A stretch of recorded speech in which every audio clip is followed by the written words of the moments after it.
What's going on, everyone? It's Jamie here from Shopify Masterclass, and today we're going to be looking at how to make your Shopify pages look professional. This can be a big issue, especially for newer Shopify stores, and it's really easy to tell that the store is brand new based on 5 different points we're going to look at.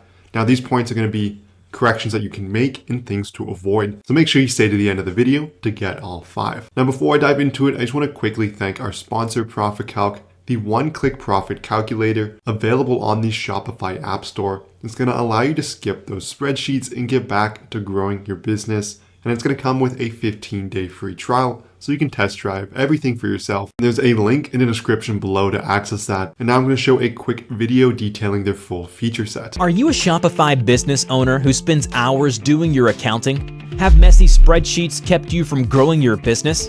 Discover Profit Calc, the affordable and easy to set up Shopify app that crunches your numbers in just one click.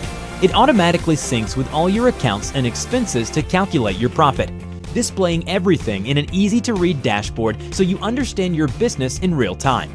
Start for free on the Shopify App Store today. So now let's dive into our 5 points on how to create professional pages. And the first one is going to be language. So the first part of language is that you want to be proofreading all the content on your website to make sure there are no spelling and grammar errors. It can be very off-putting and kind of just a sense of unprofessionalism if there are spelling errors. Make sure you're running at least your content through something like Grammarly, you're proofreading it out loud. You can even pay someone else to proofread your website, or have a friend do it, as these are little tricks here to help make sure that your content is sounding and reading correctly to the reader. And realistically, you should be doing this for all the content and pages you create on your Shopify store. The second part of this is to have detailed product descriptions. So you want to make sure you're taking the time to actually explain your product, what it's about, the benefits, the features, so the customer has a clear understanding of what this product is all about. So we take a look at a product that Bellroy makes. They make slim wallets here. So we take a look at the language here. This part here is a breakdown of the feature set and the benefits here. If you scroll down, they have all the features listed in a very detailed manner to give you an idea of what the product is about and the benefits it offers. You also want to make sure that you're tailoring your word choice to the audience. Are you going for more a sophisticated audience depending on your product line?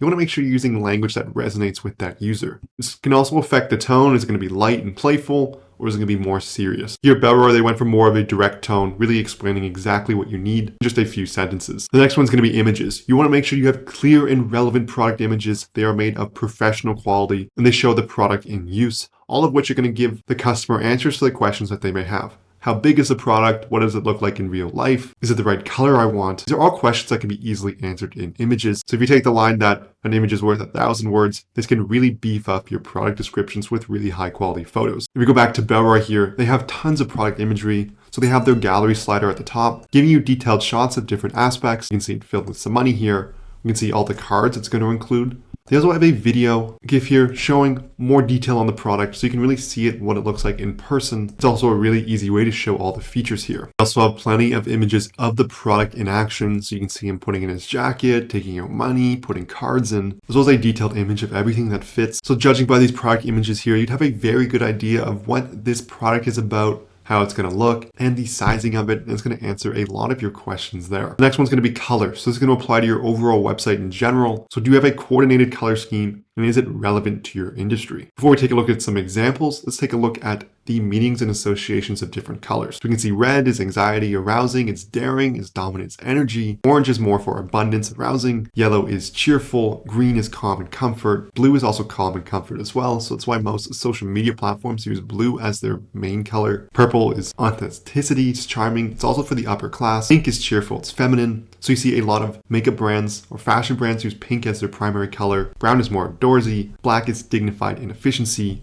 whereas white is calm and clarity. Let's apply that and look at a few store examples. So if we take a look at Helix, it's a personalized mattress brand. They use quite a few colors. We can see red is their action color here. So that's going to be attention grabbing, it's action seeking. So that's why they use that there. They used a lot of blue here for the text. They also use some common colors, so a lighter blue and a kind of bluish green here as well. As we know, blue signifies calm. That makes sense given for the mattress industry. So we take a look at a site such as ColourPop.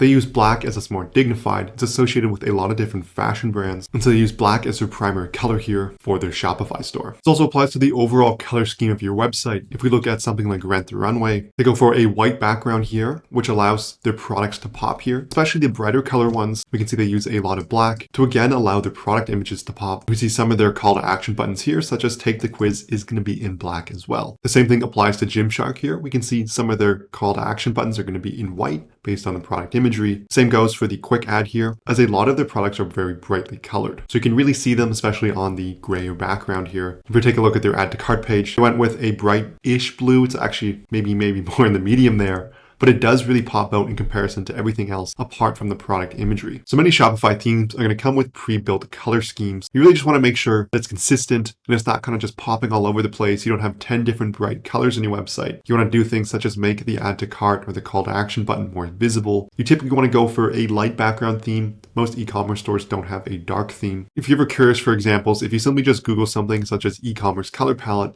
you get a ton of different examples of what other companies use, the exact color palettes they're using, and why they're using them. Next, let's take a look at reviews. You want to have a review app on your website as soon as you launch to start collecting reviews for your products. You want to be gathering reviews by real people. You don't want to be creating a bunch of spam ones. You want to ideally have them with your photos. This is going to all add credibility to your Shopify store. A customer is going to come on and see, oh, this company has real customers. They're actually shipping out the product. The product looks exactly what it looks like in the images. Customers can also leave reviews on things such as size. Does it fit a little large? Does it fit a little small? It's going to answer so many questions a customer is going to have. And it's going to make your site look more professional and more real. There's a website called Land Yachts. They sell skateboards and longboards. And in the reviews here, they collect things such as the level of fun, the board and build quality, the stability, as well as the board flex. These are great things to collect here as they're going to be relevant to these products and they're going to answer these questions that potential customers may have. And they're just going to make your Shopify store look so much more real and professional here. And so overall, this is a great example of different reviews that are collected, as they also are going to collect the age range, the experience, and where they usually skate to give you an idea of where this product is good for and possibly what demographic it's meant for as well. Lastly, it's going to be the format of your website. Now, this is really going to change too much, as if you use a Shopify store theme, it's going to have a pre-built format. And so what I mean by this is where the customer expects everything to be. So if they come to the homepage here, they're going to expect a header, they're going to expect navigation at the top. You don't want the navigation to be in the footer menu, unless it's an additional navigation. A customer is going to expect things such as the add to cart button to be on the product page. They're going to expect the cart here to be in the top right. The logo is usually in the top left.